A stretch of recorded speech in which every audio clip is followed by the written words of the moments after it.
Imagine what's possible when learning doesn't get in the way of life.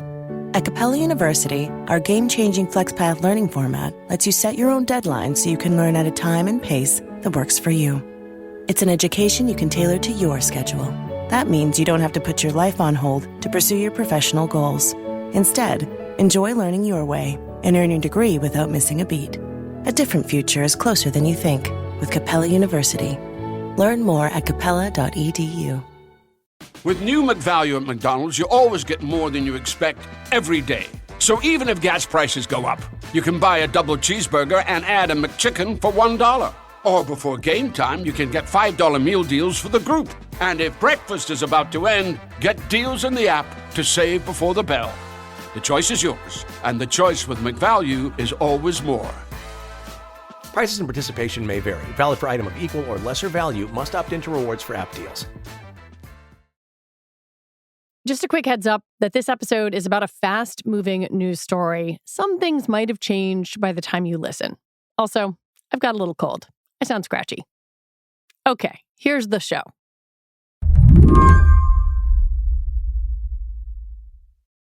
I want you to imagine that you just had a baby.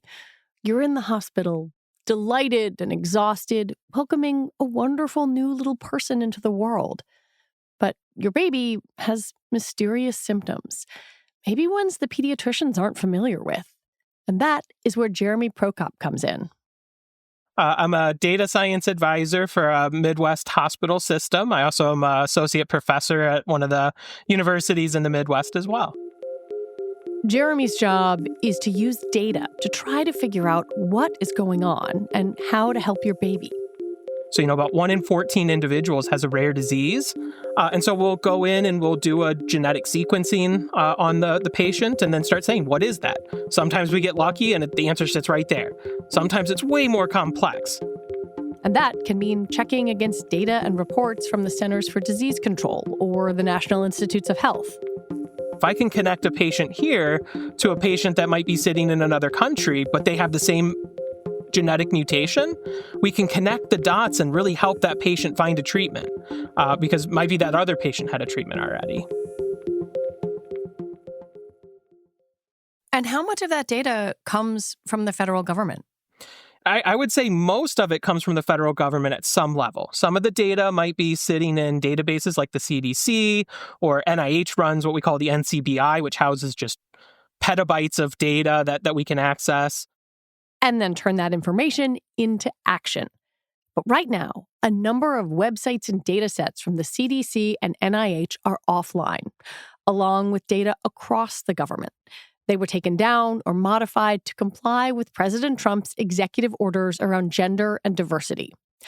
According to one analysis by the New York Times, 8,000 government web pages were taken offline since January 31st.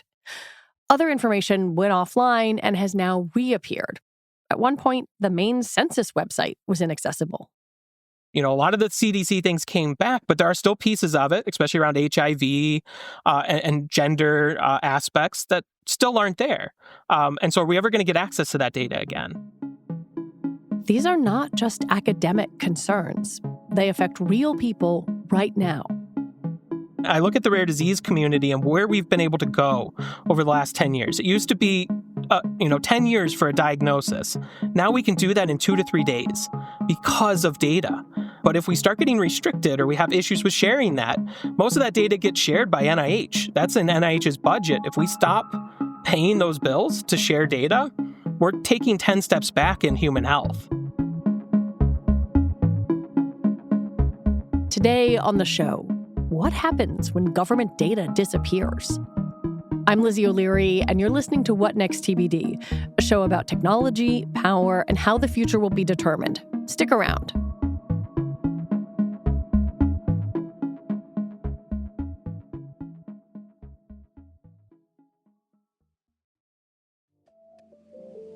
Running a small business means you're wearing a lot of hats. Your personal phone becomes your business phone, but as your team grows, that's impossible to manage. That's where OpenPhone comes in. OpenPhone is the #1 business phone system. They'll help you separate your personal life from your growing business. It's affordable and easy to use. For just $15 a month, you get visibility into everything happening with your business phone number. OpenPhone works through an app. They use AI-powered call transcripts and summaries, and if you miss a call, automated messages are sent directly to your customer. Whether you're a one-person operation and need help managing calls automatically, or have a large team and need better tools for efficient collaboration, OpenPhone is a no-brainer. Right now, OpenPhone is offering 20% off your first 6 months when you go to openphone.com/TBD. That's openphone.com/TBD for 20% off 6 months. openphone.com/TBD. And if you have existing numbers with another service, OpenPhone will port them over at no extra charge. This episode is brought to you by Lumen. When your metabolism is working properly, you can feel the benefits in every aspect of your life. Introducing Lumen, the world's first handheld metabolic coach. It measures your metabolism through your breath. Your metabolism is your body's engine, so optimizing your metabolic health translates to easier weight management, improved energy levels, better fitness results, and better sleep. To use Lumen, all you have to do is breathe into your Lumen device first thing in the morning, and then the app provides a personalized nutrition plan for the day based on your measurements. It can also give tailored guidance to improve your workouts, sleep, and stress management. Breathe into your Lumen device before and after workouts and meals so you know exactly what's going on in your body in real time, and Lumen will give you tips to keep you on top of your health game. Take the next steps to improving your health. Go to lumen.me/TBD to get 20% off your Lumen. That's LUMEN.me/TBD for 20% off your purchase.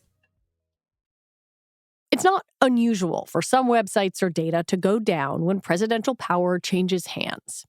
In President Trump's first term, the administration removed data from websites about climate change and the environment. The Biden administration then restored much of that. But in this second Trump term, the data deletions have been turbocharged, gutting information across a wide variety of agencies. One way we know this is because the government has been changing many of its websites on GitHub, an open source code repository that's generally public for anyone to read.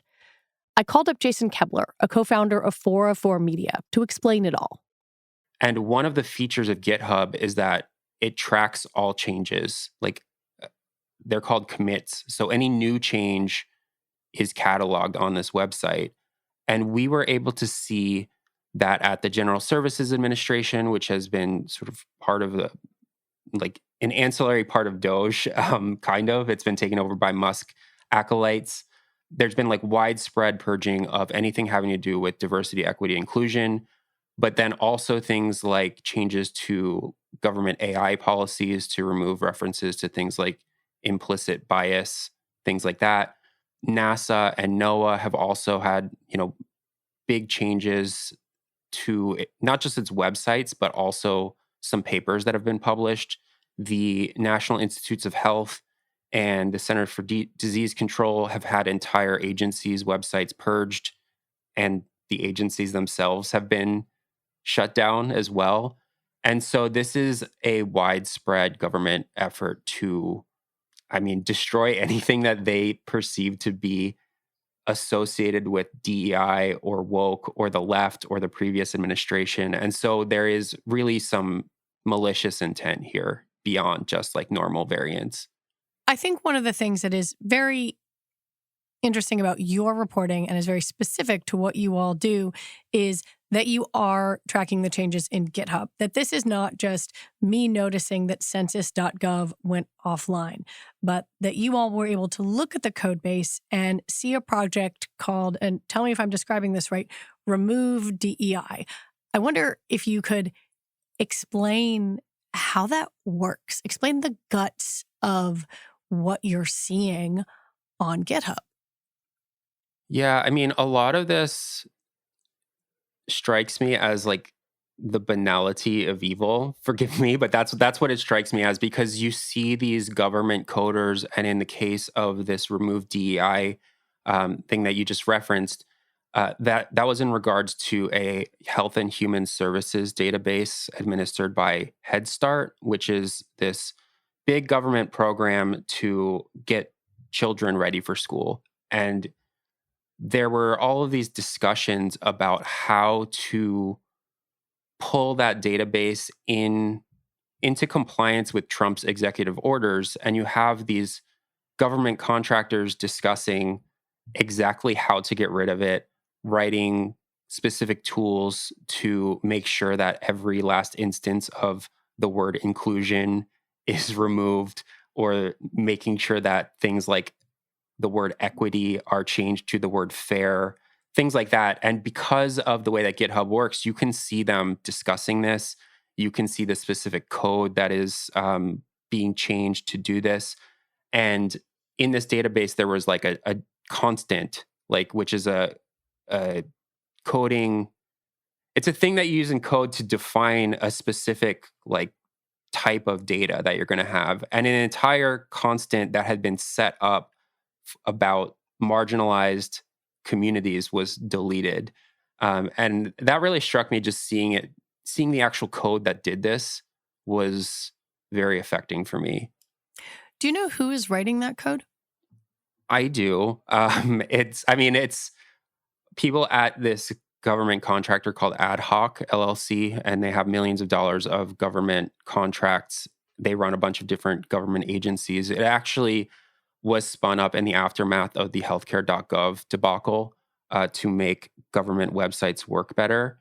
And I mean, I was able to identify the specific coders who did this, and I decided not to identify them in my article because they were very low-level people, and I just don't know what they have going on in their lives, and sort of like whether they felt like they had the ability to push back or not. But I think I've talked to a lot of federal employees over the last few weeks, and that is a situation that a lot of federal employees find themselves in, where they're being asked to do things that they maybe morally don't agree with. But at the same time, the government is trying to push these people out.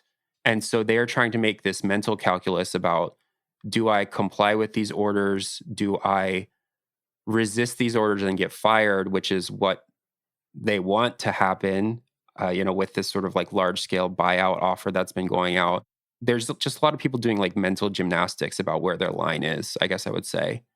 Well, one of the things that has been a through line in your reporting and in many of the other stories about government data sets and government websites going down is the keywords that have been zeroed in on. And this is, we should explain to listeners, agencies or staff trying to comply with the president's executive orders on diversity, on sex and gender, and on climate. And there are some others as well.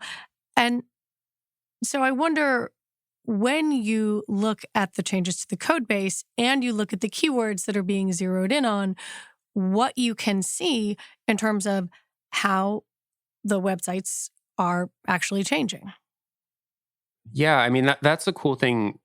Well, cool for me as a reporter, pretty scary otherwise. But there's like a one-to-one correlation between the code that I'm seeing on GitHub and the live websites. So I can go and look at the changes, look at how it was made, and then go check out the live website in the case of websites that have been altered versus fully deleted, and see like, okay, indigenous people has been removed from this website. Like that term has been removed.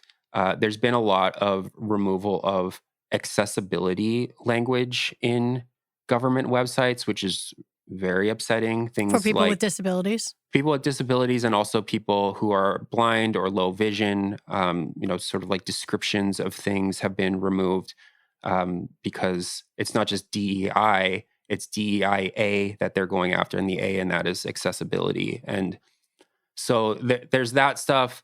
I haven't even published on this yet, but I got a screenshot from FEMA workers where they basically have this table of previous terms that they were supposed to use and the replacements of what they're supposed to use. So Instead of saying non-citizen or migrant, they're supposed to say alien. Instead of saying integration, they're supposed to say assimilation, things like that. And this particular worker described it as the most 1984 thing that they've ever gotten. And this is happening all across the government. When we come back, what happens to society when data disappears?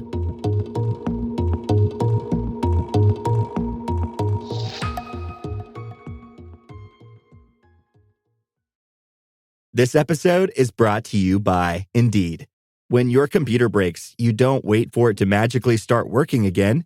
You fix the problem. So why wait to hire the people your company desperately needs? Use Indeed's sponsored jobs to hire top talent fast. And even better, you only pay for results. There's no need to wait. Speed up your hiring with a $75 sponsored job credit at Indeed.com/podcast. Terms and conditions apply. I think I just won my taxes. Yeah? I just switched to H&R Block in about 1 minute. All I had to do was drag and drop last year's return into H&R Block, and bam, my information is automatically there. So I don't have to go digging around for all my old papers to switch? Nope. Sounds like we just leveled up our tax game. Switching to H&R Block is easy. Just drag and drop your last return. It's better with Block. This episode is brought to you by Amazon. Sometimes the most painful part of getting sick is the getting better part. Waiting on hold for an appointment, sitting in crowded waiting rooms, standing in line at the pharmacy, that's painful. Amazon One Medical and Amazon Pharmacy remove those painful parts of getting better with things like 24/7 virtual visits and prescriptions delivered to your door. Thanks to Amazon Pharmacy and Amazon One Medical, healthcare just got less painful. At the time of this recording, some of the government's data sets have been restored after public outcry. At the CDC, the Atlas Plus tool, which monitors infections like HIV or hepatitis, went offline but then came back. So did the Youth Risk Behavior Surveillance System, which tracks threats to teen health. But what isn't immediately clear is whether and how much these data sets might have been altered. In the past, like the Centers for Disease Control, the National Institutes of Health, NASA, NOAA, et cetera, have been looked at as these authoritative sources of information where you could go and find out, like, what does this vaccine do? What does it mean for me and my family? And then you can make an informed decision on it. And that stuff is gone by and large, and it's going to continue to be purged. But I think it's like the federal government has done an incredible amount of work on all sorts of health and science things over the course of decades. And a lot of that is disappearing off of the internet where it's easily accessible. And let's spin that out a little bit, because you might be listening to this interview and you say, that's okay by me. The government doesn't need to invest lots of money in all these data sets. After all, there are universities, there are private research labs. If you're coming at it from that standpoint, what would you say to that? What would you say to the relationship between public federal data and the furthering of science, the furthering of technology, and more information? Do we need to have federal data sets? Yeah, I mean, well, first and foremost, they're deleting things we've already spent money on. And so, there's been obviously billions of dollars invested in creating these data sets, and they already exist and they're useful, and these resources already exist and they're useful. People are using them. Whether the federal government should be doing this type of thing, I mean, I personally believe that, yes, they should be, because, investment in science, investment in health pays for itself over time in terms of better outcomes for society and humanity. And I think that the US government has been this kind of bastion of science for many, many, many decades. Like, one of the reasons that the language that is used in science is English and not German is because of huge government investment in science during World War II and prior to that as well. And that benefits the United States, not just that benefits American companies, that benefits American people, it benefits American soft power, hard power, any way you want to slice it. It's like these things have made America a dominant force in the world. And stepping back from that and becoming a less reliable source of information creates this big gap for someone else to step in. Earlier this week, I talked to a former Undersecretary of Commerce about the economic data sets that are produced by a lot of the different government entities. And one of the things that he pointed to was the amount of private industry that actually depends on this stuff. When you have been reporting and talk to people who use government data sets, who rely on government websites, what have they told you about their ability to do their work now? So far, I've been talking largely to people within the federal government who are really alarmed that this is happening. People are very scared.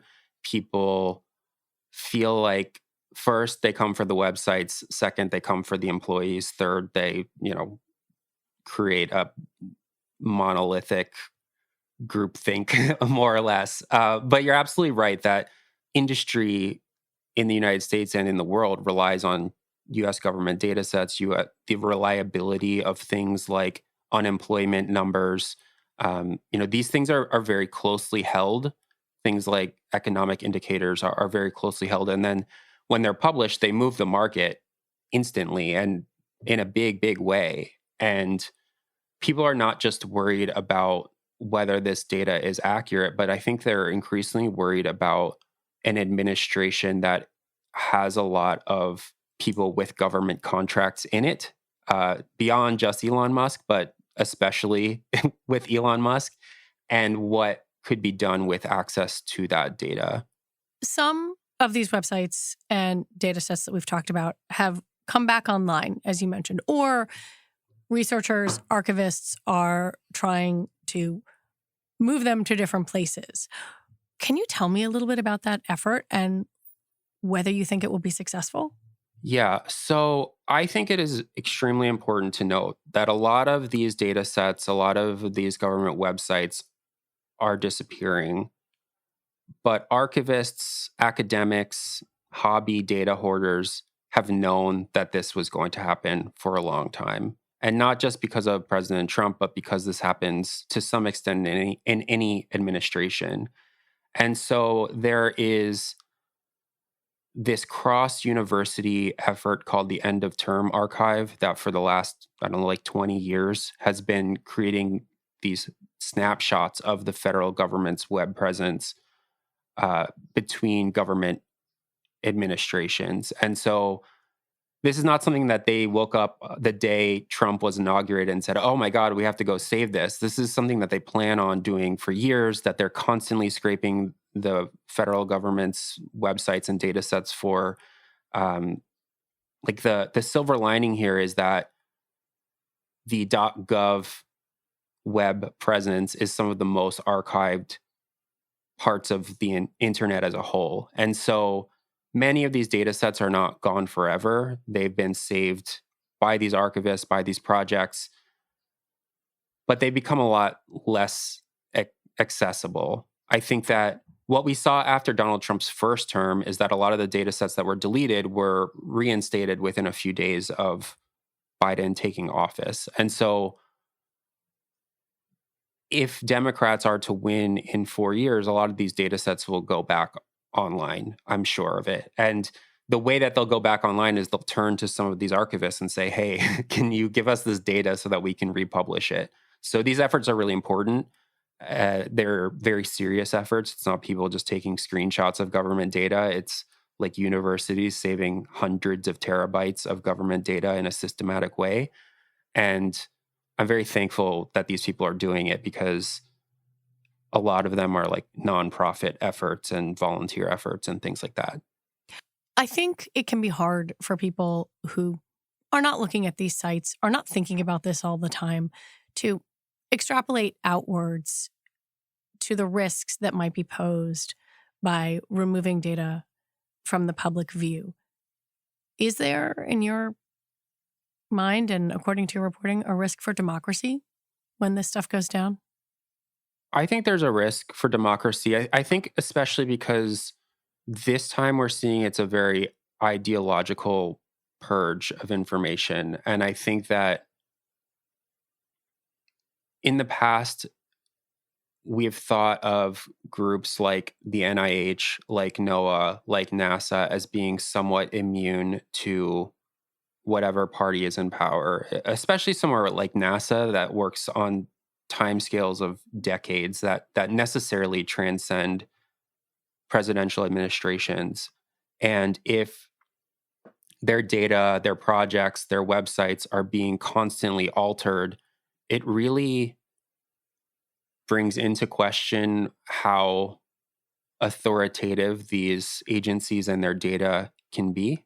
And I think that it does degrade democracy in a lot of ways that might not be visible right away, but in the long term are really scary. What happens when you can't rely on numbers, or when you look at a website and don't know if what the government is telling you is true? Well, we live in a capitalist society, right? That's like very obsessed with the stability of the United States and being able to make investments based on information and get a return on that investment. And just through like a purely cynical perspective, it's like so much of what undergirds the stock market relies on things like job numbers, inflation numbers, economic indicators, things like that. And companies are spending trillions of dollars based on the idea that, you know, these numbers are real. And if they are not real, or if they're disappearing, if they're not accessible, that's going to change how companies act. And I think that it raises a lot of questions about the stability of our economic system, the stability of our nation, the stability of our democracy, et cetera. I mean, you can like sort of extrapolate from there. I've seen a lot of things in the last few weeks that I never thought I would have seen. But the idea that some of these, especially like economic numbers, could be messed with or might not be reliable, which I don't think is necessarily off the table, is something I never thought I would even think about. And now we're thinking about it. And that's scary, I think. Jason Koebler, thank you so much for your reporting and for coming on to talk about it. Yeah, thank you so much for having me. Jason Koebler is a co-founder of 404 Media. Jeremy Prokop is a data scientist in the Midwest. And that is it for our show today. What Next TBD is produced by Evan Campbell and Patrick Fort. Our show is edited by Elena Schwartz. TBD is part of the larger What Next family. And if you like what you heard, the number one best way to support our work is to join Slate Plus. You get all your Slate podcasts ad-free, including this one, plus some other great stuff, like no paywall on the Slate site. I am Lizzie O'Leary. Thank you so much for listening.